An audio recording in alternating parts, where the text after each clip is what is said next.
Hi, fourth graders. How are you today? We finished two books during distance learning. Last week we finished Hachiko, and I wanted to start a new story. And you guys had last week a story that Mr. Teets had assigned about Ronald Dahl, who is an author that really didn't enjoy school very much. And so he wrote a lot of books about his experience of going to school. And one of the books that he wrote was the book Matilda. So I would like to read this story to you today. And many of you have probably seen the movie Matilda. It's a really fun classic movie that you can watch. I believe it's on Netflix. But let's just see what the book is like in comparison possibly to the movie if you've seen it. And we are going to read the story about Matilda and just see if Ronald Dahl's experiences that he had in school when he was younger come through in this book. So here is chapter 1. Oh, actually, before we start chapter 1, this part says it's called The Reader of Books.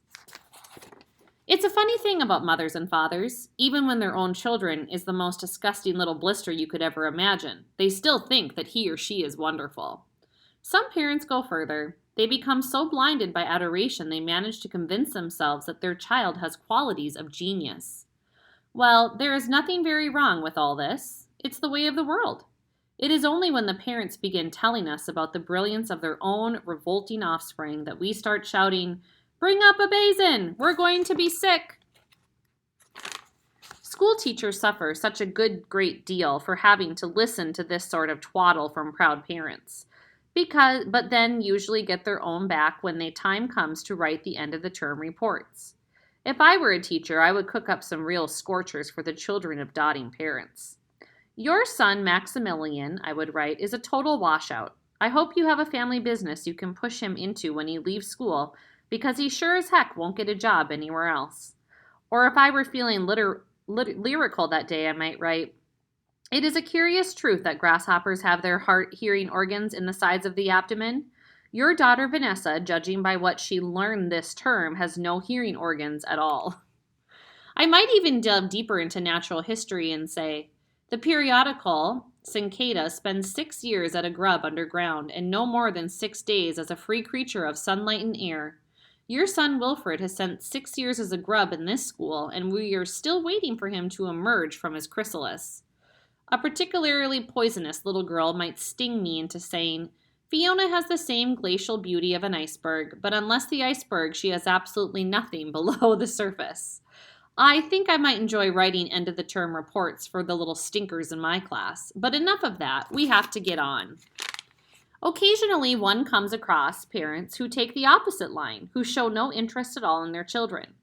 And these, of course, are far worse than the dotting ones. Mr. and Mrs. Wormwood were two such parents. They had a son called Michael and a daughter called Matilda. And the parents looked upon Matilda in particular as nothing more than a scab. A scab is something you have to put up with until the time comes when you can pick it off and fling it away. Mr. and Mrs. Wormwood looked forward enormously to the time when they could pick their little daughter off and flick her away, preferably into the next county or even further than that. It is bad enough when parents treat ordinary children as though they were scabs and bunions, but it becomes somewhat a lot worse when the child in question is extraordinary. And by that I mean sensitive and brilliant. And by that, Matilda was both of these things, but above all she was brilliant. Her mind was so nimble, and she was so quick to learn that her ability should have been obvious even to the most half-witted of parents. But Mr. and Mrs. Wormwood were both so gormless and so wrapped up in their own silly little lives that they failed to notice anything unusual about their daughter. To tell the truth, I doubt they would have noticed that she crawled into the house with a broken leg. Matilda's brother Michael was a perfectly normal boy, but the sister, as I said, was something to make your eyes pop. By the age of 1.5, her speech was perfect, and she knew as many words as most grown-ups. The parents, instead of applauding her, called her a noisy chatterbox and told her sharply that small girls should be seen and not heard. By the time she was 3, Matilda had taught herself to read by studying newspapers and magazines that lay around the house. At the age of 4, she could read fast and well, and she naturally began hunkering after books. The only book in the world of this enlightened household was something called Easy Cooking, belonging to her mother, And when she read this from cover to cover and had learned all the recipes by heart, she decided she wanted something more interesting. "Daddy," she said, "do you think you could buy me a book?" "A book?" he said. "What do you want with the flamin' book for?" "To read, Daddy." "What's wrong with the telly?" "For heaven's sake, that's the television." "We got a lovely telly with a 12-inch screen, and now you come asking for a book? You're getting spoiled, my girl." Nearly every weekday afternoon, Matilda was left alone in the house. Her brother, 5 years older than her, went to school. Her father went to work, and her mother went out playing bingo in a town 8 miles away. Mrs. Wormwood was hooked on bingo and played it 5 afternoons a week. On the afternoon of the day when her father had refused to buy her a book, Matilda set out all by herself to walk to the public library in the village. When she arrived, she introduced herself to the librarian, Mrs. Phelps. She asked if she might sit a while and read a book.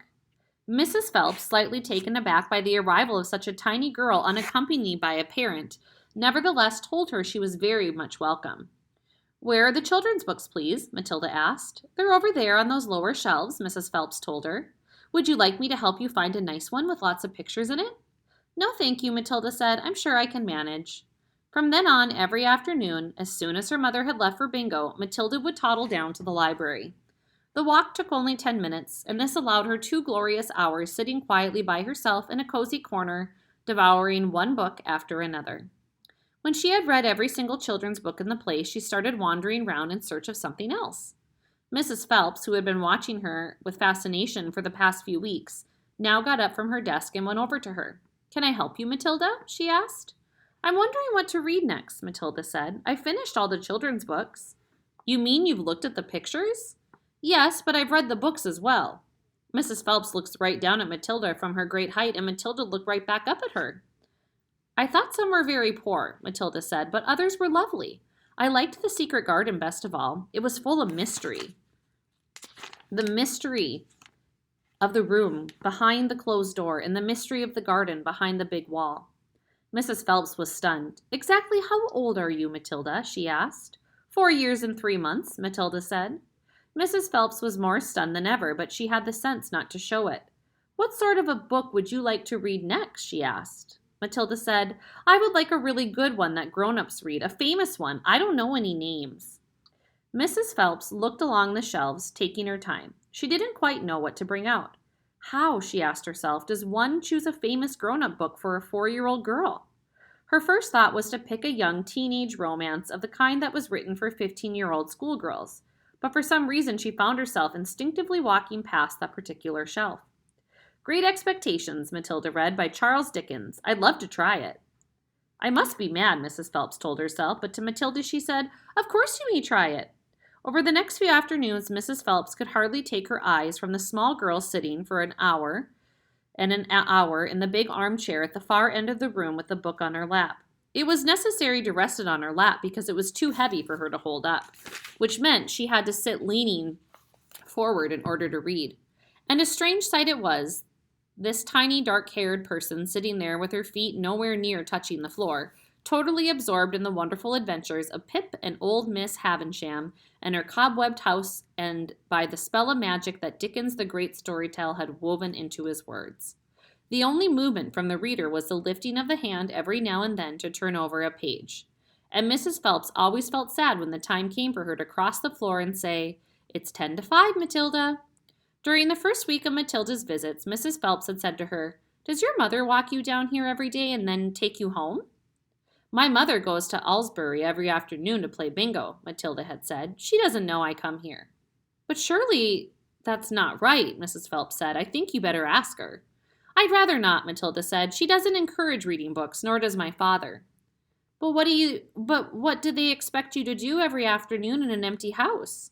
"Just mooch around and watch the telly." "I see." "She doesn't really care what I do," Matilda said a little sadly.